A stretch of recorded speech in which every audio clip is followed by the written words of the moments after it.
Good morning बच्चों, welcome to online biology classes by Neeraja Singh.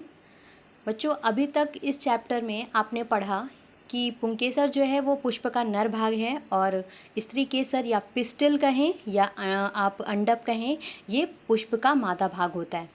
पुंकेसर के अंदर परागकण बनते हैं और इन्हीं परागकण में अंत में आपने देखा कि दो नर युग्मक उत्पन्न होते हैं। ठीक है, इसी प्रकार से अगर हम स्त्री केसर की बात करें तो स्त्री केसर में अंडाशय के भीतर मादा युग्मक उत्पन्न हुआ जिसे हम अंडाणु कहते हैं। ठीक है, ये मादा युग्मक जिन्हें हम अंडाणु कहते हैं ये भ्रूण कोश के अंदर पाया जाता है। ठीक है, इसके आगे क्योंकि हम लैंगिक जनन पढ़ रहे हैं तो लैंगिक जनन में नर और मादा युग्मकों का मिलना फर्टिलाइजेशन कहलाता है। और फर्टिलाइजेशन की क्रिया के पहले भी एक क्रिया और होती है जिसे हम परागण या पॉलिनेशन कहते हैं। यानी क्योंकि मादा युग्मक अचल है, स्थिर है और नर युग्मक किसी प्रक्रिया के तहत मादा युग्मक के वर्तिकाग्र तक स्थानांतरित होना है, पहुंचना है, तो इसके लिए एक प्रक्रिया होती है जिसे हम परागण या पॉलिनेशन के नाम से जानते हैं।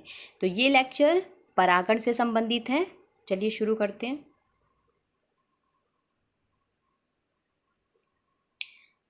सबसे पहले परागण यानी पॉलिनेशन की डेफिनेशन देख लेते हैं। तो परागण जिसे हम पॉलिनेशन कहते हैं, यह पराग कणों का, क्योंकि परागकण कहाँ बन रहे हैं, इस प्रकार से परागकोश की रचना है। ये आपका पुंकेसर है या हम इसे स्टेमन कहते हैं, इस प्रकार से रचना है। इन्हीं के अंदर पराग कोशों में पराग कणों का निर्माण हुआ है। अतः इसकी परिभाषा इस प्रकार से होगी, पराग कणों का पराग कोश से निकलकर मादा पुष्प के वर्तिकाग्र तक पहुँचने की क्रिया या घटना परागण कहलाती है।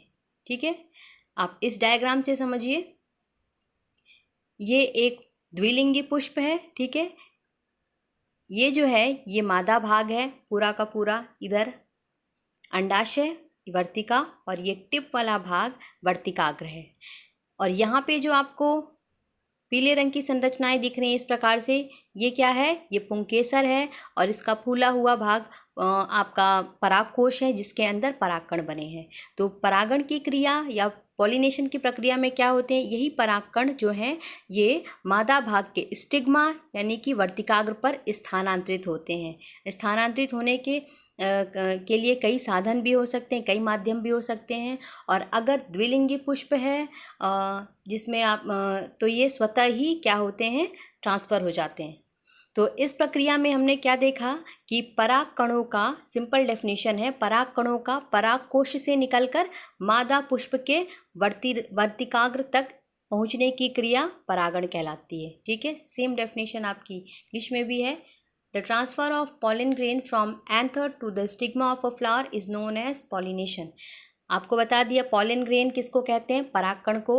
एंथर माने होता है परागकोश और स्टिग्मा मतलब होता है वर्तिकाग्र। ठीक है, तो ये आपको क्लियर हो गई होगी परिभाषा। आगे बढ़ते हैं। जैसे ही परागण की क्रिया संपन्न हो जाएगी तत्पश्चात स्टिग्मा पे या हम कह सकते हैं वर्तिकाग्र पर ये परागकण का अंकुरण हो जाएगा, ये जर्मिनेट कर जाएगा और इस प्रकार से आपको रचना बताई थी परागकण की। और इसके अंतरचोल से या इंटाइन से इस प्रकार से जनन छिद्रों के द्वारा एक नली निकलती है जिसे हम पराग नलिका कहते हैं। इन्हीं में दो नर युग्मक यानी दो मेल गैमेट होंगे। ठीक है, जो कि मादा पुष्प के भ्रूण कोश में जा कर के मादा युग्मक यानी अंड के साथ निषेचन की क्रिया करेंगे। जैसे निषेचन की क्रिया हो जाएगी, अंडाशय जो है वो फल में बदल जाएगा और बीजांड बीज में परिवर्तित हो जाएगा। ये प्रक्रिया जो बताई है ये हम आगे के लेक्चर में देखेंगे। फिलहाल हम शुरू करते हैं परागण तथा उसके प्रकार। ठीक है, तो परागण जो है इसके प्रकार हैं, आपने परिभाषा देख ली। परागण जो है मुख्यतः दो प्रकार का होता है। पहला है स्वपरागण यानी सेल्फ पॉलिनेशन और दूसरा होगा पर परागण यानी क्रॉस पॉलिनेशन। ठीक है, सबसे पहले देखते हैं स्वपरागण क्या है, सेल्फ पॉलिनेशन क्या है। तो स्वपरागण, इसमें भी आप ध्यान दीजिएगा, इसमें एक ही पौधा होता है। डायग्राम से आपको अच्छा समझ में आएगा। सपोज कीजिए ये एक प्लांट है। ठीक है, इसके यहाँ पे एक फ्लावर है और एक यहाँ के एक फ्लावर है। ठीक है, यहाँ पे जो डायग्राम बना है मान लीजिए ये द्विलिंगी पुष्प का है जिसमें नर और मादा दोनों जनन अंग उपस्थित हैं। तो स्वपरागण की इस प्रकार से परिभाषित होगा। स्वपरागण में एक पुष्प के परागकण उसी पुष्प की वर्तिकाग्र पर, या तो ये कंडीशन होगी यानी एक ही पुष्प है, उसी का परागकण उसी पुष्प की वर्तिकाग्र पर जाके पहुँचे, या हम कह सकते हैं कि ये एक पौधा है, इसमें दो अलग अलग पुष्प हैं, एक यहाँ पुष्प है एक यहाँ पुष्प है, तो इसके परागकण जो है ये दूसरे पुष्प की वर्तिकाग्र तक पहुँचे। ठीक है, दोनों ही कंडीशन को हम स्वपरागण के अंतर्गत पढ़ते हैं। ठीक है, तो ये कैसे होगा? स्वपरागण में एक पुष्प के परागकण उसी पुष्प अथवा उसी पौधे के किसी अन्य पुष्प के वर्तिकाग्र पर पहुंचता है। ठीक है, इन दोनों केसेस में पौधा एक ही है, एक ही पौधे में कई सारे पुष्प होते हैं, तो या तो एक ही पुष्प के बीच में हो जाए, यानी पुंकेसर में जो परागकण बने हैं वो परागकण उसी पुष्प के वर्तिकाग्र पर जाके पहुँचे और परागण की क्रिया संपन्न करे, या हो सकता है उसी पौधे के दूसरे पुष्प तक पहुँचे। ठीक है, इन दोनों कंडीशन को हम स्वपरागण के अंतर्गत पढ़ते हैं, सेल्फ पॉलिनेशन। ठीक है, अब देख लेते हैं स्वपरागण जो है ये मुख्यतः दो प्रकार का होता है। स्वपरागण यानी सेल्फ पॉलिनेशन 2 टाइप्स में आते हैं। पहला आता है स्वयुग्मन या ऑटोगैमी। ठीक है, ऑटोगैमी, अब देखिए इसमें क्या है, ये फ्लावर है, इसके लिए बेस्ट एग्जाम्पल है। देखिए इससे समझते हैं, इस अवस्था में जब एक द्विलिंगी पुष्प है, द्विलिंगी पुष्प आपको बताया था, ऐसा पुष्प जिसमें नर जनन भाग भी हो और मादा जनन भाग दोनों एक ही पुष्प में उपस्थित हो, तो ऐसा पुष्प द्विलिंगी पुष्प बाइसेक्सुअल फ्लावर कहलाता है। ठीक है, तो स्वयुग्मन जो है इसमें क्या होगा, इसमें द्विलिंगी पुष्प के परागकण उसी पुष्प की वर्तिकाग्र पर पहुँचे तो ये क्रिया कहलाएगी स्वयुग्मन, ऑटोगैमी। ऑटोगैमी जो है ये आपके स्वपरागण का ही प्रकार है। मैंने बताया 2 प्रकार के हैं, 2 प्रकार में से पहला आपका स्वयुग्मन हुआ जो कि एक ही पुष्प के अंदर संपन्न हो रहा है, यानी एक ही द्विलिंगी पुष्प में दोनों भाग उपस्थित हैं और परागकण जो है उसी पुष्प की वर्तिकाग्र पर पहुंचकर परागण की क्रिया संपन्न करा रहे हैं, तो यह स्वयुग्मन या ऑटोगैमी कहलाएगी। दूसरा देख लीजिए, दूसरा टाइप है सजात पुष्पी परागण, जिटोनोगैमी। ठीक है, इसको समझते हैं। यहाँ पर एक ही प्लांट है, पौधा एक ही है, इसके 2 अलग अलग पुष्प हैं। ठीक है, ये एक ही पौधा है जिसमें 2 अलग अलग पुष्प हैं। इन दोनों पुष्पों के मध्य अगर परागण की क्रिया संपन्न होगी तो वो आपकी सजात पुष्पी परागण कहलाएगी। यानी मान लिया इस पुष्प के परागकण इस पुष्प की वर्तिकाग्र पर पहुँचे और परागण की क्रिया हो जाए, तब हम इसे सजात पुष्पी परागण कहेंगे या जिटोनोगैमी कहेंगे। ठीक है, इसको बहुत अच्छे एग्जाम्पल दे रखा है मक्का। मक्का में हम जानते हैं नर पुष्प अलग होता है, मादा पुष्प अलग होता है। ठीक है, तो ये दोनों आपका पौधा एक ही है। ठीक है, यहाँ पर प्लांट एक ही है, लेकिन दोनों अलग अलग पुष्पों के मध्य क्या हो रहा है, परागण की क्रिया। तो यहाँ पे आप देखते हैं टॉप पर क्या होते हैं, नर पुष्प होते हैं, यहाँ पॉलन लिखा है, परागकण होते हैं। इस प्रकार से ये मादा पुष्प जो है उस पर आकर के गिरते हैं। ठीक है, लेकिन ये पौधा कैसा है, ये पौधा एक ही होता है, लेकिन यहाँ परागण 2 विभिन्न पुष्पों के मध्य हो रहा है, लेकिन पौधा जो है वो सेम है, यानी between 2 flowers of a same plant.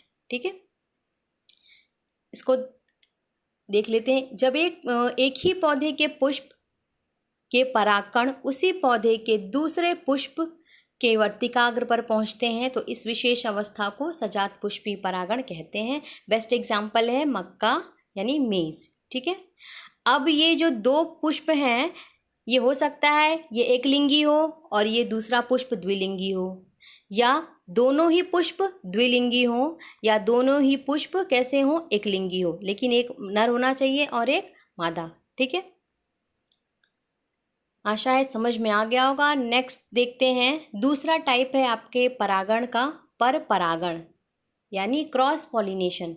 परागण 2 प्रकार के होते हैं। ठीक है, इसमें से पहला हमने पढ़ा स्वपरागण। स्वपरागण के भी 2 प्रकार होते हैं। ठीक है, एक हमने पढ़ा स्वयुग्मन और दूसरा सजात पुष्पी परागण। ठीक है, तो अब देख लेते हैं आपके परागण का दूसरा टाइप पर परागण यानी क्रॉस पॉलिनेशन, जिसका दूसरा नाम होता है एलोगैमी या इसे जीनोगैमी के नाम से भी जाना जाता है। इसमें अब आपके दो अलग अलग प्लांट पार्ट करेंगे, ठीक है। यहाँ पर दो अलग अलग पौधे हो गए, दो अलग अलग प्लांट के बीच में अगर पॉलिनेशन की क्रिया हो रही है, परागण की क्रिया हो रही है, तो वह क्या कहलाएगी, किसके अंतर्गत आएगी, पर परागण या क्रॉस पॉलिनेशन। यानी इस क्रिया में एक पुष्प के परागकण उसी जाति सेम होगी, यानी जो पुष्पों के जिन दो पौधों के बीच में परागण की क्रिया होगी वो एक ही जाति से संबंधित होंगे, ठीक है। तो उसी जाति के दूसरे पौधे के पुष्प के वर्तिकाग्र पर पहुंचते हैं। जैसे कि बताया, ये अलग अलग दोनों पौधे हैं लेकिन दोनों एक ही जाति से संबंधित हैं। इसके परागकण इसके वर्तिकाग्र पर पहुँचे तो ये क्या होंगे, पर परागण के अंतर्गत आएगा, ठीक है। तो इसमें क्या होता है, दोनों पुष्प दो अलग अलग पौधे पर स्थित होते हैं तथा एक दूसरे से आनुवंशिक रूप से भिन्न होते हैं, ठीक है। पर देखा जाए तो ज़्यादातर पौधे में पर परागण ही संपन्न होता है, ठीक है। कुछ विशेष परिस्थितियों में जब पर परागण नहीं हो पाता है तब स्वपरागण की क्रिया भी पौधों में देखने को मिलती है, ठीक है। अब हम देख लेते हैं पौधे में स्वपरागण हो इसके लिए क्या क्या अनुकूलन पाया जाता है, यानी किस किस कंडीशन में पौधे में स्वपरागण ही संभव हो, ठीक है। तो पहला तो पुष्प द्विलिंगी होना चाहिए, यानी ऐसा पुष्प जिसमें नर और मादा भाग दोनों एक ही पुष्प में होंगे तो उसमें ज़्यादातर चांसेस होगा कि उसमें स्वपरागण ही संपन्न हो, ठीक है। उभयलिंगी यानी बाइसेक्सुअल होता है, द्विलिंगी उभयलिंगी दोनों का मतलब एक ही होता है। इनके दो दो अलग अलग नाम है, इसीलिए दोनों को मेंशन किया है। बाइसेक्सुअल यानी एक ही पुष्प में नर और मादा दोनों भाग हो। तो पहली कंडीशन हो गई कि पुष्प कैसा हो, द्विलिंगी पुष्प हो तो ज़्यादातर संभावना बढ़ेगी पुष्प में स्वपरागण संपन्न होगा। नेक्स्ट यहाँ देखिए, एक शब्द है समकाल पक्वता, होमोगैमी। होमो मीन्स होता है सेम, गैमी मीन्स होता है गैमेट, यानी कि नर और मादा जनन भाग अगर सेम टाइम पर मैच्योर हो रहे हैं तो ऐसे पुष्प में द्विलिंगी पुष्प हो और ऐसे पुष्प में ज़्यादातर संभावना बढ़ती है कि उसमें स्वपरागण होगा, ठीक है। तो अगर किसी पुष्प में समकाल पक्वता पाई जा रही है इसका मतलब परागकोश तथा वर्तिकाग्र एक ही समय में मैच्योर हो रही हैं, तो ऐसे पुष्प में स्वपरागण की संभावना बढ़ जाती है, ठीक है। एग्जाम्पल के तौर पे आपका गार्डेनिया है, सदाबहार का डायग्राम ये दे रखा है आपका, इसे विंका रोजिया बोलते हैं। सदाबहार साधारण हिंदी भाषा में है और आपको इस पौधे को, इस पुष्प को हम विंका रोजिया कहते हैं, ठीक है। इसमें आपका स्वपरागण की क्रिया देखने को मिलती है। दूसरा है गुलामबास, आपने इसका पुष्प देखा होगा, इसे मिराबिलिस जलापा बोलते हैं। दूसरा नाम है इसका 4 o'clock प्लांट, ठीक है। तो गुलामबास या मिराबिलिस जलापा इस पौधों को कहा जाता है। नेक्स्ट तीसरा एग्जाम्पल है कॉन्वोल्वुलस। इस पुष्प में भी इस प्रकार की कंडीशन यानी समकाल पक्वता देखने को मिलती है। आगे बढ़ते हैं, कलिका परागण, ये भी इम्पॉर्टेंट है। कलिका परागण का मतलब होता है बर्ड पॉलिनेशन, कलिका अवस्था में ही परागण की क्रिया संपन्न हो जाए। तो कुछ ऐसे भी पुष्प होते हैं जो खिलने से पहले ही क्या हो जाते हैं, उनमें परागण की क्रिया संपन्न हो जाए, ठीक है। यानी इससे पहले कि पुष्प ओपन हो, कली अवस्था में ही, बंद अवस्था में ही उनमें परागण की क्रिया कंप्लीट हो जाती है। तो इस प्रकार की जो प्रक्रिया है, अवस्था है, उसे हम कलिका परागण या बर्ड पॉलिनेशन कहते हैं। जैसे कि आपके बहुत सारे पौधे, धान हो गया, मटर हो गया, टमाटर, तंबाकू, गेहूं, इन सभी, अलसी, इन सभी में क्या होता है, कलिका परागण देखने को मिल सकता है। ये आपको यहाँ डायग्राम बना हुआ है, ये आपके गेहूं का जो पुष्प है उसमें ये देखिए आपके एंथर है, यानी ये आपके क्या है, परागकोश है, ये पूरा नर भाग है और ये बीच में मादा भाग बन रखा है, ठीक है। तो इनमें कलिका जब बंद अवस्था में रहती, कली खिली नहीं रहती इनके पुष्प की, उसी समय क्या होता है, परागण की क्रिया संपन्न हो जाती है। इनके नर और मादा भाग क्या होते हैं, बहुत ही पास पास स्थित होते हैं, जिससे कि काफ़ी संभावना हो जाती है कि इसमें स्वपरागण कंप्लीट की क्रिया संपन्न हो, ठीक है। आगे देखिए, ये इम्पॉर्टेंट है, पूछा जाता है, अनून्मील्यता, क्लिस्टोगैमी। तो ये जो है आपका, इसे ध्यान से पढ़िएगा, ये इम्पॉर्टेंट है, ये कभी बहुत सारे कम्पिटिटिव एग्जाम्स में भी पूछे जाते हैं और इम्पॉर्टेंट है ये। तो अनूनमिल्यता यानी क्लिस्टोगैमी किसे कहते हैं? कुछ ऐसे भी पुष्प होते हैं जो कभी खिलते ही नहीं हैं, यानी बंद अवस्था में ही इनका क्या होगा, परागण की क्रिया हो जाएगी और फिर उससे फल बन जाता है। ठीक है, तो अतः इनमें केवल स्वपरागण, जो पुष्प कभी खिलेगा ही नहीं तो उसमें पर परागण के कोई चांस ही नहीं होंगे, यानी कहीं से कहीं बाहरी परागकण इस पे इसके वर्तिकाग्र पर नहीं गिरेगा, क्योंकि ये पुष्प बंद अवस्था में ही रहता है और बंद अवस्था में ही इसमें परागण की क्रिया हो जाती है, यानी उसी पुष्प के परागकण उसी पुष्प के वर्तिकाग्र पर पहुंचकर परागण की क्रिया को संपन्न करते हैं और उसके बाद निषेचन होता है और वह फल में बदल जाता है।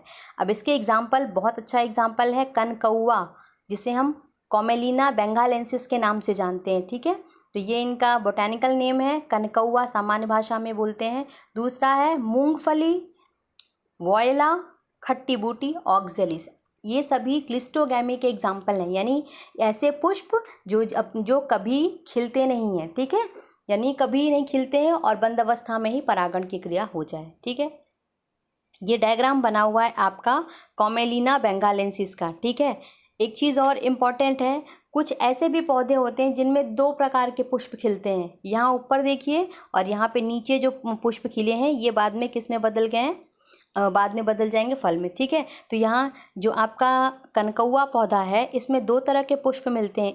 एक जो सतह से यानी ज़मीन के ऊपर दिखाई देंगे, ये खिले रहते हैं जैसे कि सामान्य पौधों के पुष्प होते हैं, तो इन्हें चैज़्मोगैमस फ्लावर कहते हैं। ठीक है, ये हमेशा नॉर्मल फ्लावर की तरह खिली अवस्था में रहते हैं।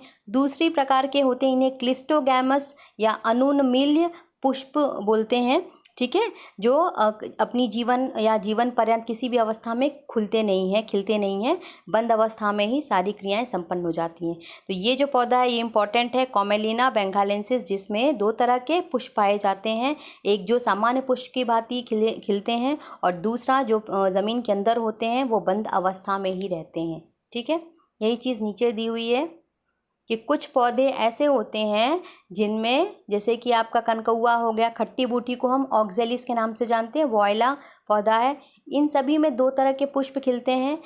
ठीक है, तो एक पुष्प जो सामान्य पुष्पों की भांति होते हैं जैसे सभी पौधों में होते हैं, उन्हें उन्मील्य परागणी पुष्प चैज़्मोगैमस फ्लावर कहते हैं, और जो कि समान पुष्प के समान ही खुले रहते हैं। ठीक है, बता दिया उन्मील्य परागणी पुष्प। और दूसरा हुआ अनूनमिल्य परागण पुष्प, जिसे हम क्लिस्टोगैमस फ्लावर बोलते हैं, जो हमेशा ही बंद अवस्था में रहते हैं। ठीक है, तो इनमें स्वपरागण ही संपन्न होगा।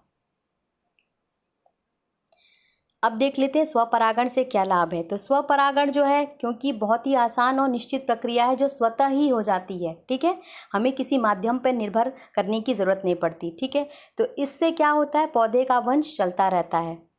दूसरा आया, परागण की इस क्रिया में दूसरे पुष्प पर निर्भर नहीं रहना पड़ता, क्योंकि एक ही पुष्प उसी पौधे के पुष्पों के परागकणों द्वारा ही परागण संपन्न करा लिया जाता है।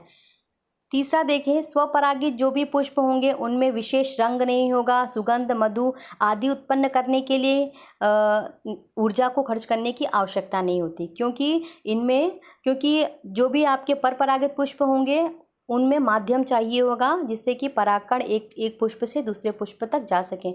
तो माध्यम बहुत अलग अलग होते हैं, जैसे ज़्यादातर जो पुष्प होते हैं परपरागित वो कीटों के द्वारा परागित होते हैं, जल के द्वारा परागित होते हैं।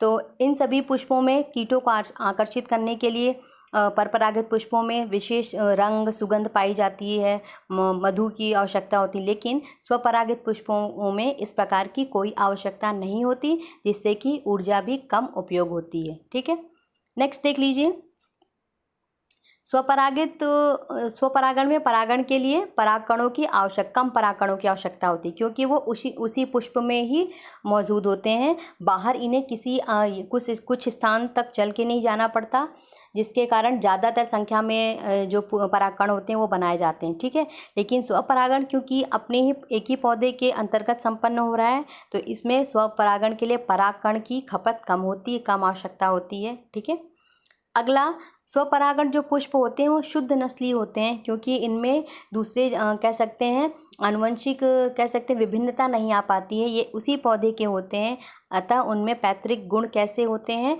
सुरक्षित रहते हैं। इन्हें हम समयुग्मकी कहते हैं। अब स्वपरागण से हानियाँ देख लेते हैं। इनसे जो बीज उत्पन्न होते हैं उनमें कह सकते हैं वो उत्तम श्रेणी की नहीं होते हैं, ठीक है। उनमें आनुवंशिक विभिन्नता देखने को नहीं मिलती, क्योंकि वो उसी पौधे के होते हैं। स्वपरागण से उत्पन्न पौधों में रोगों के प्रति प्रतिरोधक क्षमता भी कम होती है, ठीक है। स्वपरागण से उत्पन्न जो भी आपके बीज होंगे, फल होंगे, वो कैसे होंगे, संख्या में कम बनेंगे, भार में कम होंगे और आकार में छोटे होंगे। और ऐसे बीज जो होते हैं वो शीघ्र पकते भी नहीं हैं। इस प्रकार से स्वपरागण से नई जातियों की उत्पत्ति नहीं होती, क्योंकि एक ही पौधे के जो आनुवंशिक गुण है वही क्या है अगली संतति में ट्रांसफ़र होते हैं। पैतृक गुण में ज़्यादा विभिन्नताएं नहीं होती। अगले लेक्चर में हम परपरागण के लिए पौधों में कौन सी अनुकूलता पाई जाती है, एडेप्टेशन पाए जाते हैं, उसे डिस्कस करेंगे। धन्यवाद।